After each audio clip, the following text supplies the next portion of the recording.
সকলকে ঈদের অনেক অনেক শুভেচ্ছা। ঈদ অলরেডি শেষ। তো এখন আমাদের মাননীয় কাশেম সিদ্দিকে একটু প্রশ্ন করতে চাই। মাননীয় কাশেম সিদ্দিকি, কাশেম ব্যানার্জি, এখন তো ব্যানার্জি, আপনি একটু আপনার দিদিকে প্রশ্ন করবেন। এই যে দুর্গাপুজোর সময় সরকারি খাতা থেকে যে 80,000, 1,00,000 বা 1,10,000 করে টাকা দেওয়া হয় ক্লাবগুলোকে খরচ করার জন্য, তা আমাদের এই যে এত বড় একটা ঈদ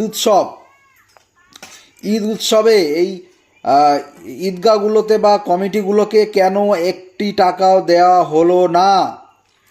আপনার মুসলিম দরদি দিদিকে একটু প্রশ্ন করবেন, আর পারলে একটু আপনিও জবাব দেবেন। আর একটা বিষয়, যে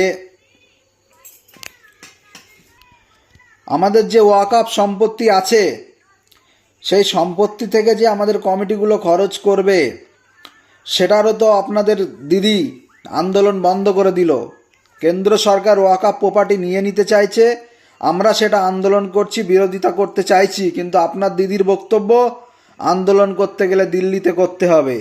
এদিকে আপনার দিদি এসআর নিয়ে আন্দোলন করবে, নাটক করবে সব বাংলাতে, অন্যান্য যেসব 100 দিনের টাকা থেকে শুরু করে বাকি যে প্রকল্পগুলো আছে তার জন্য আন্দোলন করবে বাংলাতে বসে, কিন্তু মুসলিমরা ওয়াকফ নিয়ে আন্দোলন করতে গেলে আপনাদেরকে দিল্লি গিয়ে আন্দোলন করতে হবে।